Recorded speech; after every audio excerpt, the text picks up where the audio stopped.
If you only judge teams based on wins and losses, you don't evaluate, you react.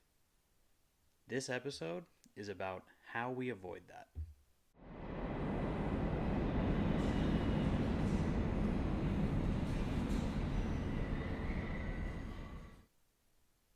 In episode 1, we defined the standard. Today, we're defining how it will be measured, because a standard that can't be applied consistently is just a slogan. So when I was coming up with the concept for this show, I was trying to figure out what makes the most sense for how to actually judge this team. And I've decided that a monthly report card is the way to go forward. Why didn't I do every game? Well, because you can notice things in a game, but one game tells you almost nothing. There's a lot of variables that are involved. You could have a number 5 starter going against a number 1 starter. Your players, not everybody's going to have a good game. It could be an off day for somebody. It could literally be an off day where somebody is benched, so you don't actually have your starting guys in. So, while there's a lot of variance, the matchups could play a factor in one game. If you look over the course of a month, you can see consistency, patterns, decision, because patterns are the unit, decisions are the unit, stress response is the unit, and it takes time to see that. So I've come up with a scorecard based on the 6 pillars where for each pillar we're going to score the team 0 to 2. 0 being failing, 1 being we're keeping an eye on it, and 2 being passing. This is going to keep us honest, especially when emotions are high. So for pillar 1, build for October, not April. We're going to be looking at, does the team function when the margin shrinks? Can they score or prevent runs without best case conditions? And do elite opponents expose the same issues repeatedly? If the identity holds under pressure, we pass. If it works but it needs space, we're keeping an eye on it. And if it's one-dimensional and predictable, they fail. We saw this with base running a couple years ago, where a lot of the elite teams were consistently exposing the Yankees on the bases. So we'll be keeping an eye on that moving forward. Pillar number 2, anticipate risks, don't explain it. We'll be looking at the injuries. Did injuries or slumps derail the structure of the team? Was there a competent next man up performance? Did explanations replace planning? If the stress is absorbed, they pass. If the depth is thinning, then we're still keeping an eye on it. And if one break causes a collapse, that's a fail. Now, we've seen over the years different times where guys have been injured and the next man up has succeeded, and the team does well in those years. We've also seen it where Aaron Judge gets hurt because he ran into a wall in LA, and the team doesn't make the postseason because you're without one player for a good chunk of the season. So that's something we'll keep an eye on for pillar number 2. Pillar number 3, using advantages intelligently. Does the money create flexibility or dependency? Were contracts dictating roles? Did leverage improve or shrink? If the margin increased, we pass. If it helped but this team is still rigid, then we're going to keep an eye on it. And if the advantage magnified flaws, it's a fail. If you spent a ton of money on one player and that player is not performing to the best of their abilities and helping this team win, you did not use your advantages intelligently. For example, with Juan Soto's contract, the Mets have put $765 million into one player. If that one player fails, you could have used that money to spread out over a few players. So, like the Yankees ended up doing with Max Fried and with Bellinger and with Goldschmidt. And so now we can see, did spending that money on those three areas help the team succeed or not? In my opinion, last year, that did help the team. So we'll be keeping an eye on that moving forward for Pillar 3. Pillar number 4, decision making consistency. Did the explanations match preseason logic? Were decisions steady in wins and losses? And did pressure change behavior?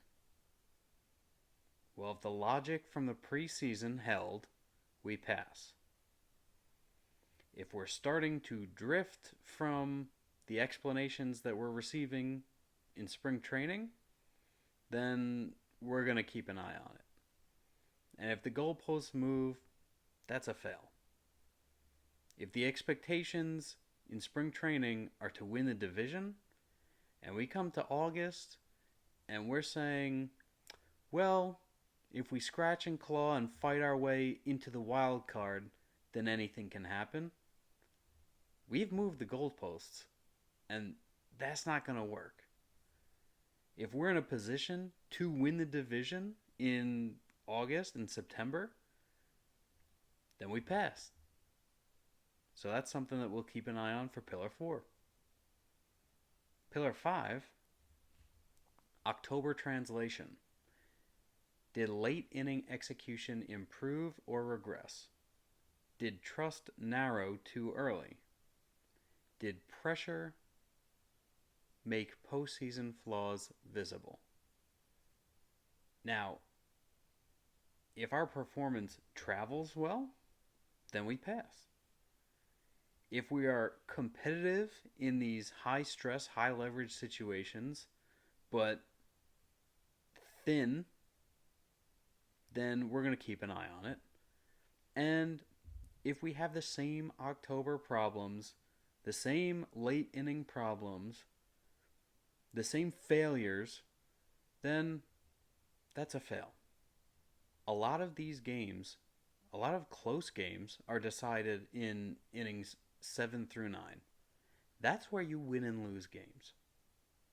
From innings 7 to 9, each player in your lineup gets at least one more at bat if you are tied or losing.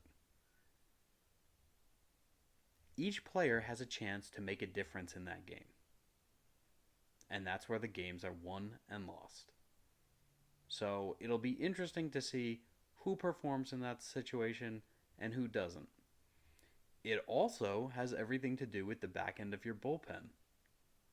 Is your closer performing? Do we have a shutdown closer? Do we have a setup man that's performing consistently?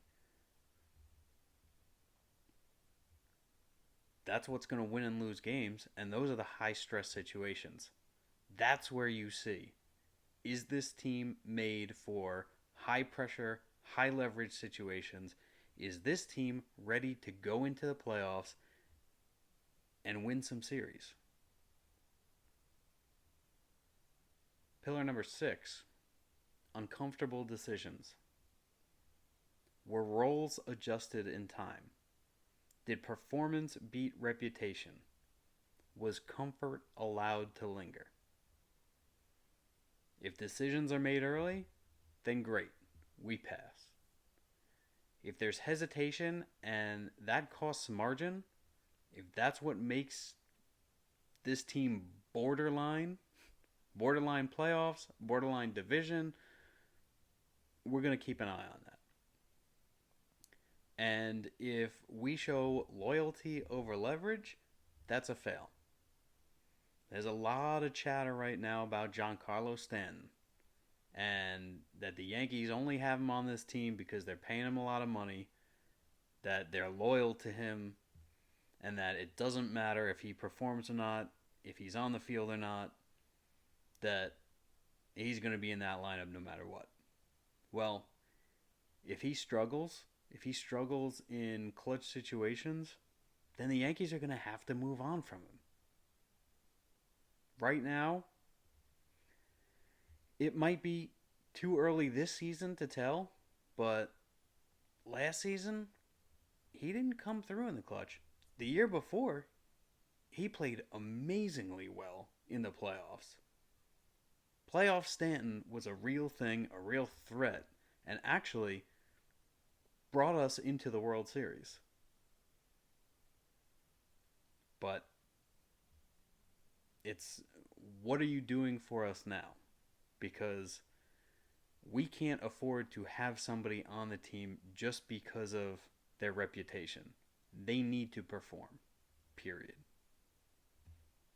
So, like I said, we're going to have this report card that we're going to go over monthly at the end of every month and at the end of the postseason.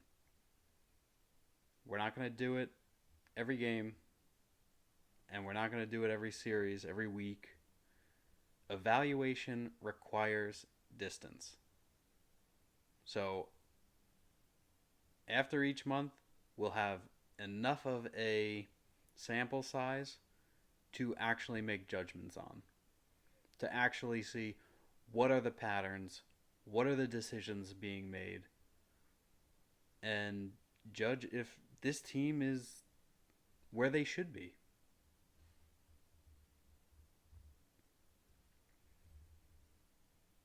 The system isn't about being right, it's about being consistent. For the rest of the season, this is how we're judging the Yankees, no matter how loud the noise gets. This is the standard with Brian Leavy.